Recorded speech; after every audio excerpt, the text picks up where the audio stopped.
આપ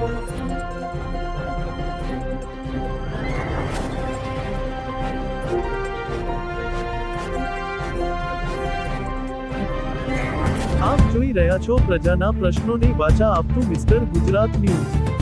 નમસ્કાર। અમરેલી જિલ્લાના મોટા લીલિયા વિસ્તારમાં મોડી રાત્રે ખનીજ ચોરી સામે તંત્રએ કડક કાર્યવાહી હાથ ધરી છે। ગુપ્ત બાતમીના આધારે રાત્રે અંદાજે સવારે 10:30 વાગ્યે મામલતદારની ટીમ અને પોલીસ સ્ટાફ દ્વારા સંયુક્ત ઓપરેશન હાથ ધરવામાં આવ્યું હતું। મોડી રાત્રે અચાનક તંત્રની ટીમ ત્રાટકતા ખનીજ ચોરી સાથે સંકળાયેલા તત્વોમાં ભારે ફફડાટ ફેલાયો હતો। ગુપ્ત બાતમીને આધારે કરવામાં આવેલી આ કાર્યવાહીમાં તંત્ર દ્વારા ખનીજ ચોરીના સ્થળોએ દરોડા પાડવામાં આવ્યા હતા।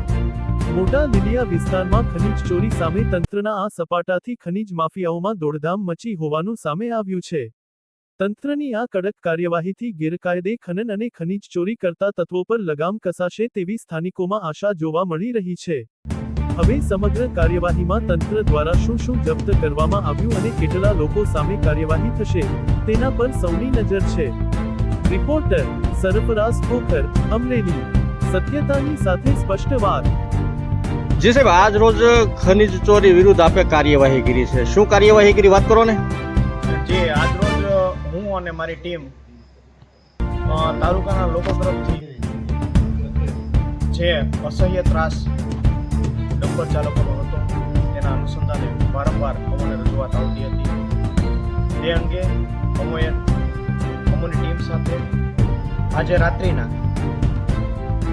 10:30 આસપાસ પૂતળિયા ગામેથી રેતી ભરેલા ડમ્પરોનો પીછો કરતા તેઓને ત્યાં ગામની અંદર શેરીઓમાં ડમ્પરો સંગ્રહી દઈ અને લોકો નાચી છૂટ્યા। ત્યારબાદ અમારી ટીમે દરેક શેરીમાં ઊભા રહી અને દરેક ડમ્પરને એક જણાએ કોર્ડન ઓફ કરેલ।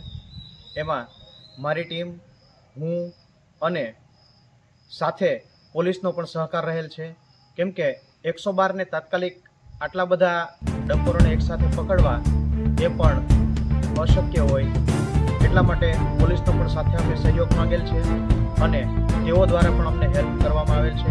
આજરોજ અમે કુલ 5 ડમ્પરો પકડેલ છે, જેમાંથી એક રેતી ભરેલું છે અને બાકી અમારી ટીમને જોઈ બીજા ડમ્પરો ખાલી કરી નાખેલ હતા। તેઓને પણ હું અમારી ટીમ સાથે આજરોજ અહીંયા મામલતદાર કચેરીએ લઈ આવેલ છું, જે અંગે હું